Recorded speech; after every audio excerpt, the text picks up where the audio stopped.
ஒரு வேலையை செய்யறதுக்கு எனக்கு இம்புட்டு பணம் தரீங்கன்னா கண்டிப்பா அது நல்ல வேலையாவே இருக்காது.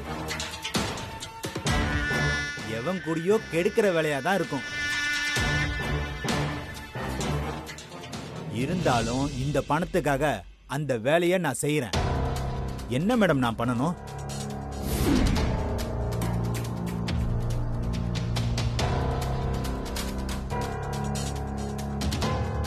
நீ பாண்டிய கொல்லணும்.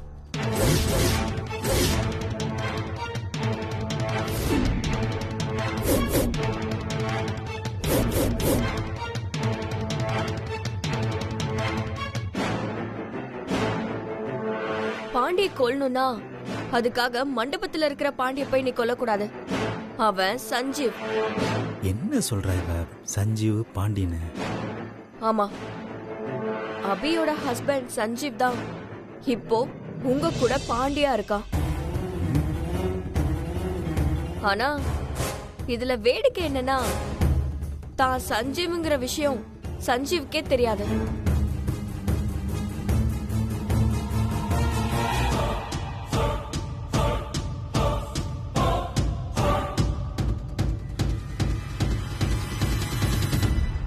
இங்க இருக்கிறது சஞ்சீவ்னா அப்போ பாண்டி எங்கன்னு நினைக்கிறியா? அந்த பாண்டி இவ்ளோ நாளா ஜெயில இருந்தான். நேத்து தான் ஜெயில இருந்து தப்பிச்சிட்டான். பாண்டி எப்ப வேணாலும் நம்ம ஊருக்குள்ள வரலாம். அப்படி ஊருக்குள்ள வர பாண்டிய யாருக்கும் தெரியாம நீதான் கொல்லணும். அப்படி நீ கொன்னுட்டா இந்த பேக்ல இருக்கிற மொத்த பணமும் உனக்குதான். நான் பாண்டியோட நண்பன். நான் எப்படி என் நண்பனை பணத்துக்காக கொள்வேன் நினைச்சீங்க? உனக்கு ஒரு விஷயம் தெரியுமா? இயேசுவை காட்டி கொடுத்து இயேசுவை சிலுவையில வைக்க காரணம் அவரோட நம்பகரமான 12 சீடர்களை ஒருத்தனான யூதாஸ் தான். யூதாஸ் எதுக்காக தெரியுமா இயேசுவை காட்டி கொடுத்தான்? வெறும் 30 தங்க காசுக்காக. 30 தங்க காசுக்கு கடவுளை கொல்ற அளவுக்கு பவர் இருக்கு. Money is always powerful. காசுக்காக கடவுளே ஒருத்தன் காட்டி கொடுக்கும் போது அதே காசுக்காக நீ உன் நண்பனை கொல்ல மாட்டியே என்ன?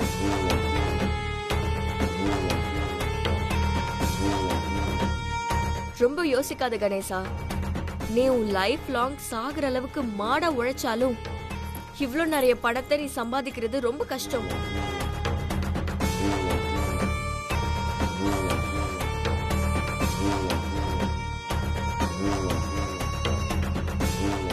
எல்லாரும் தேடி போற பணம் இப்போ உன்னை தேடி வந்திருக்கு. இத வேணான்னு சொல்லிட்டு போக போறியா? இல்ல உன் நண்பனை கொன்னுட்டு இந்த மொத்த பணத்தையும் நீயே எடுத்துக்க போறியா?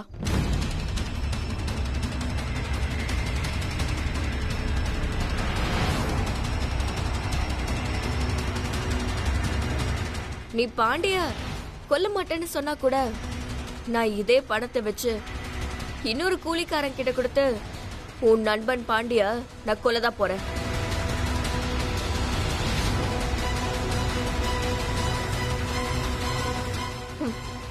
எப்படியும் உன் பாண்டி செத்துருவான்.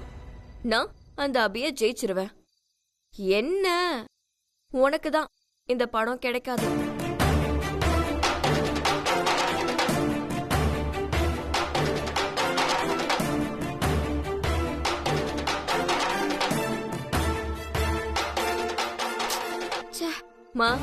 இவன் இப்படி யோசிக்கிறான். ரொம்பதான் யோசிக்கிறான். இவெல்லாம் வேலைக்கு ஆகாது. வா நம்ம போலாம். ஸ்ரீஜா, நீ பணத்தை எடுத்துக்கிட்டு வா, நம்ம போலாம்.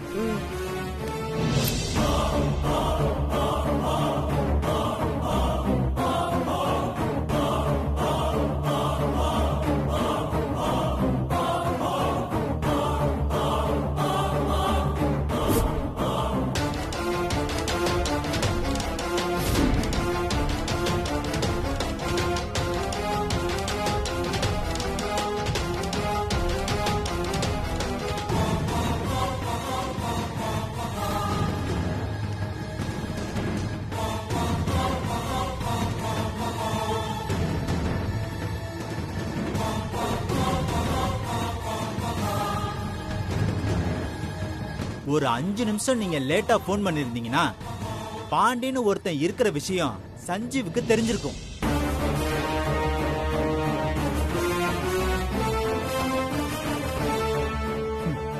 இத நானே சஞ்சீவ் கிட்ட சொல்லிருப்பேன்.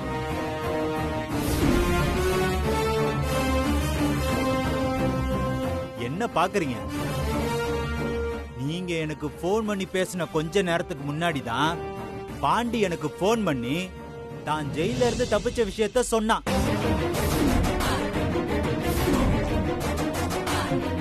இதையே பாண்டி சாவணும்னு தான் மேடம் நினைக்குது. அதனாலதான் பாண்டி அவன் வீட்டுக்கு போன் பண்ணி பேசாம எனக்கு போன் பண்ணி பேசியிருக்கான்.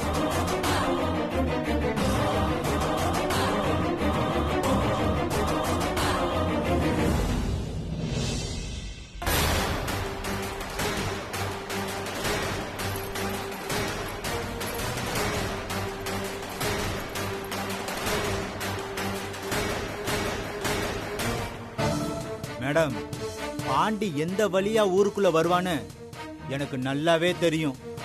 அவனை நான் பாத்துக்கிறேன். பாண்டிய கொன்னுட்டு உங்களை வந்து பாக்குறேன். வர மேடம். ம்.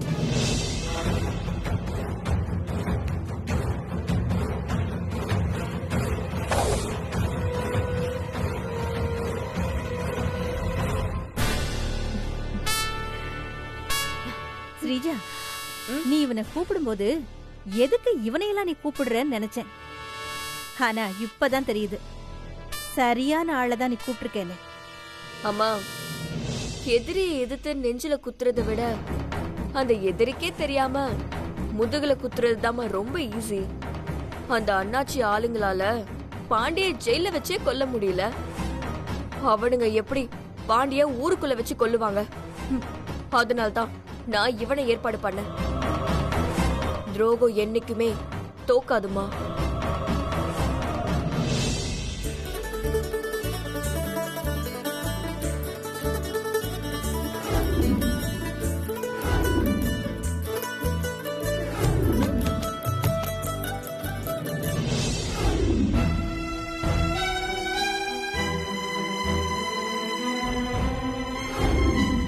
எல பாண்டி, ஆ? இந்தடா உன் போனு அடிச்சுக்கிட்டே இருக்கு.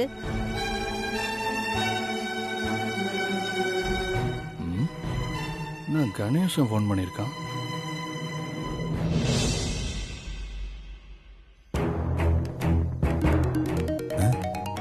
ஐயோ, சஞ்சீவ் கால் பண்றான்.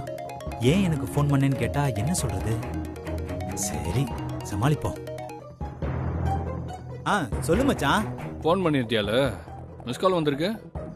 ஆமா, சொல்லு, என்ன விஷயம்? அது ஒண்ணு இல்ல மச்சான். அது அப்பா மாலை வாங்கிட்டு வர சொல்லியிருந்தார்ல, ம், அது நம்ம ராமங்கிட்ட சொல்லி வாங்கிட்டு வர சொல்லிட்டேன். காலையில 6 மணிக்கெல்லாம் மண்டபத்துக்கு வந்துரும். அத சொல்றதுக்கு தான் போன் பண்ணேன் மச்சான். அப்படியா? சரி, எங்க இருக்க? நான் வீட்டுக்கு போயிட்டேனே. காலையில கரெக்டா மண்டபத்துக்கு வந்துடுறேன். ம், சேர்ல. சரி மச்சான். வா.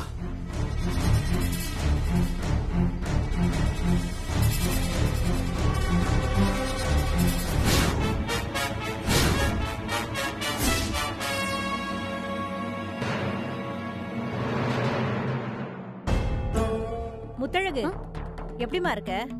நான் நல்லா இருக்கேன். சாப்பிட்டீங்களா நீங்க? சாப்பிட்டேம்மா. சரி, நான் மாமாவை பார்த்துட்டு சரி, போயிட்டு வா. வா முத்தழகு.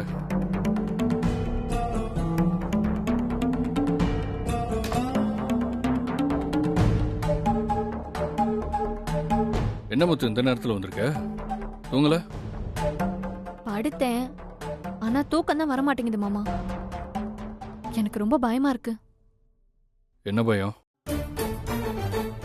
உனக்கும் எனக்கும் நடக்க போற கல்யாணத்துக்கு நம்ம மண்டபம் வரைக்கும் வந்துட்டோம். விடிஞ்சா நீ என் கழுத்துல தாலி கட்டிடுவ. இருந்தாலும் நம்ம கல்யாணம் நின்னு போயிருமோன்னு எனக்குள்ள ஒரு பயம்.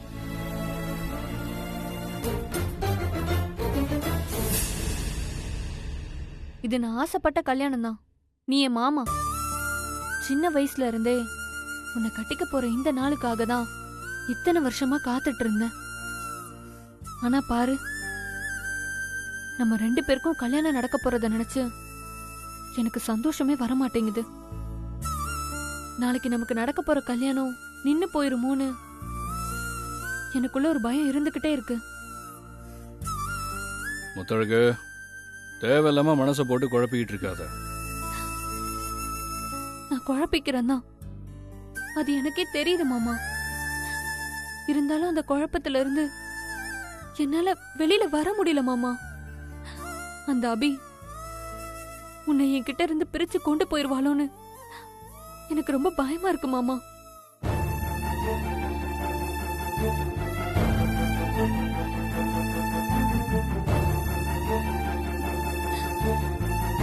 மாமா, அதுக்காக நான் உன்னை சந்தேகப்படுறேன்னு மட்டும் நினைக்காத. எனக்கு உன் மேலயும் நீ என்ன கட்டிக்கிறேன்னு சொல்லி எனக்கு பண்ணி கொடுத்த சத்தியத்து மேலயும் எந்த சந்தேகமும் இல்ல, முழு நம்பிக்கை இருக்கு. ஆனா எனக்கு அந்த அபி மேல சுத்தமா நம்பிக்கையே இல்ல மாமா. நாளைக்கு நமக்கு கல்யாணம் நடக்கும்போது, நீ கழுத்துல தாலி கட்டும் போது அவ வந்து ஏதாச்சும் ஒரு நாடகம் நடத்தி நம்ம கல்யாணத்தை நிறுத்திடுவாளோன்னு எனக்கு ரொம்ப பயமா இருக்கு மாமா. முத்தழகு, நீ நடக்காத விஷயத்த நினைச்சு இப்ப நீ தேவையில்லாம கவலைப்பட்டு இருக்க. அவ கல்யாணத்தை நிறுத்துறதுக்கெல்லாம் எந்த முயற்சியும் பண்ண மாட்டா. என்ன நம்பு முத்தழகு. மாமா, நீ விஷத்தை கூட தேனுன்னு நினைக்கிற ஆளு. அதான் அபிய பத்தி நீ சாதாரணமா நினைக்கிற. உனக்கு பொண்ணுங்களை பத்தி ஒண்ணுமே தெரியல மாமா. ஒரு பொண்ணு எதை வேணாலும் விட்டு கொடுப்பா. ஆனா தான் புருஷனை எதுக்காகவும் யாருக்காகவும் விட்டு கொடுக்கவே மாட்டா. அபி உன்னை தான் புருஷன்னு சொல்லிட்டு இருக்கா. அவ எப்படி உன்னை ஈஸியா எனக்கு விட்டு கொடுப்பா? முத்தழகு, மாமா, அபி மனசுல நம்ம கல்யாணத்தை நிறுத்த ஏதோ ஒரு திட்டம் இருக்கு. அதனாலதான் அவ பதுங்குறா. நாளைக்கு நம்ம கல்யாணம் நடக்கும்போது நம்ம கல்யாணத்தை நிறுத்த அவ கண்டிப்பா பாய்வா. அபியோட பாய்ச்சல்ல நான் உன்னை இழந்துருவேனோன்னு எனக்கு ரொம்ப பயமா இருக்கு மாமா.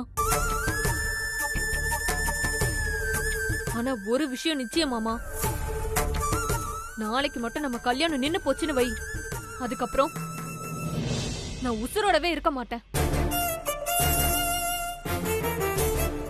போன தடவை நான் விஷம் குடிச்சப்போ நீ என்ன ஹாஸ்பிட்டல்ல சேர்த்து என்ன காப்பாத்திட்ட. ஆனா இந்த தடவை உன்னால என்ன காப்பாத்தவே முடியாது மாமா. நீ இல்லாத ஒரு வாழ்க்கைய என்னால நினைச்சு கூட பார்க்க முடியல மாமா. உன்னை அபிக்கு விட்டு கொடுத்துட்டு கண்டிப்பா நான் உசுரோட இருக்க மாட்டேன். முத்தழகு, இந்த பாரு, தேவையில்லாம இந்த விஷயத்தை பத்தி பேசாத. நீ பயப்படுற மாதிரிலாம் எதுவுமே நடக்காது, சரியா? நான் தான் சொல்றேன்ல, நாளை காலையில நம்ம கல்யாணம் கண்டிப்பா நடக்கும். இந்த மாதிரிலாம் கண்டதை நினைச்சு மனசை குழப்பிக்காத முத்தழகு. போ, போய் படு, போ. ஓ,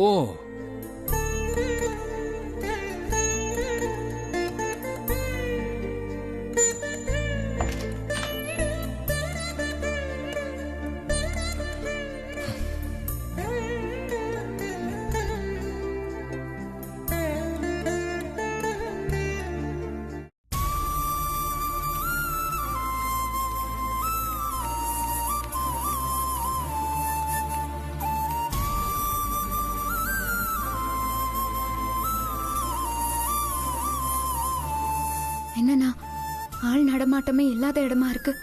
ஆமா தங்கச்சி.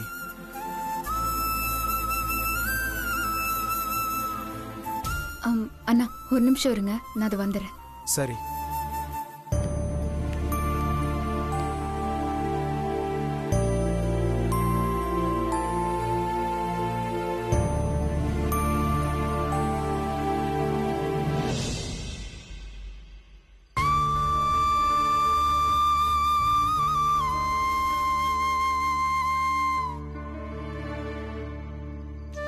கடவுளே, நான் இந்த ஊருக்குள்ள வரும்போது உன்னை கும்பிட்டு இந்த ஊரை விட்டு போனா சஞ்சீவோட தான் போவேன்னு சொல்லிட்டு இந்த ஊருக்குள்ள போனேன்.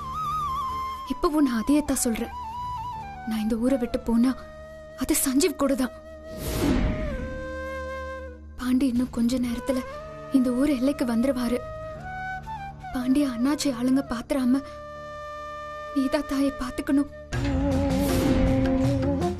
பாண்டிய நான் தான் பாக்கணும்.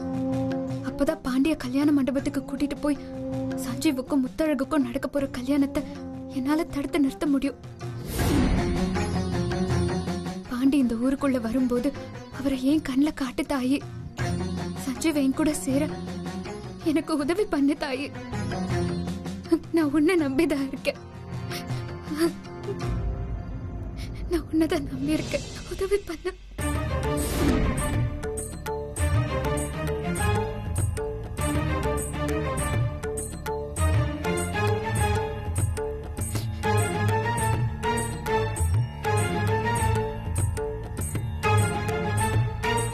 தங்கச்சி, பாண்டி கிடைக்கணும்னு சாமி கும்பிட்டியாமா? ஆமாண்ண.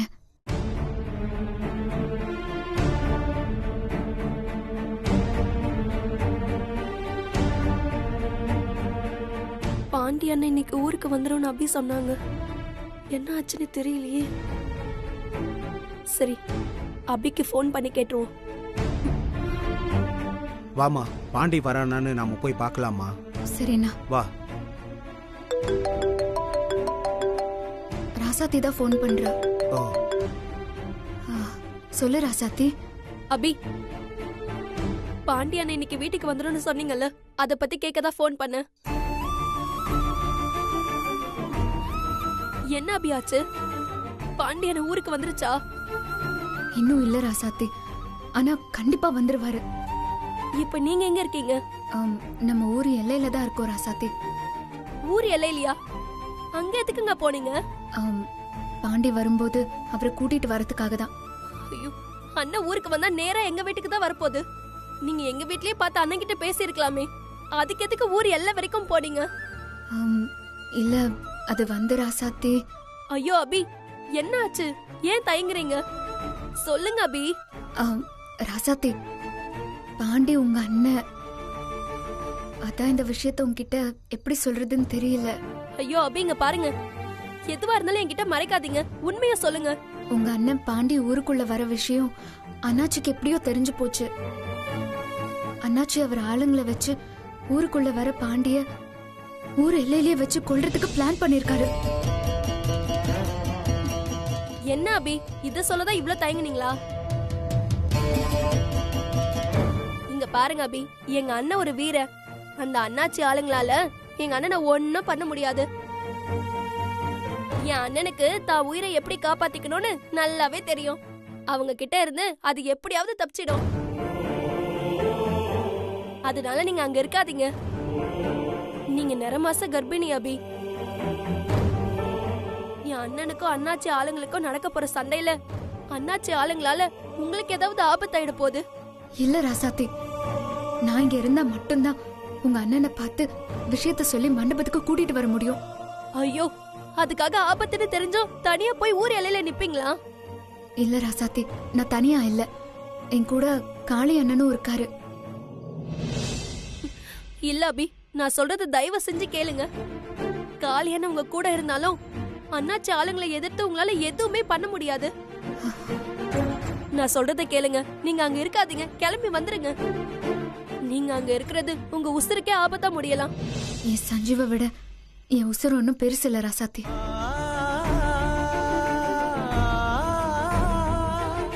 நான் என் வாழ்க்கையை மீட்டெடுக்க போராடிக்கிட்டு இருக்கேன். இந்த போராட்டத்துல நான் ஜெயிச்சா மட்டும்தான் என் சஞ்சீவோட நான் ஒண்ணு சேர முடியும். நான் உங்க அண்ணன் பாண்டிய பார்த்து பேசி மண்டபத்துக்கு கூட்டிட்டு வந்தா மட்டும்தான் சஞ்சீவ் முத்தழகு கல்யாணத்தை நான் நிறுத்த முடியும். அதனால என் உயிருக்கே ஆபத்து வந்தா கூட நான் இங்கதான் இருப்பேன்.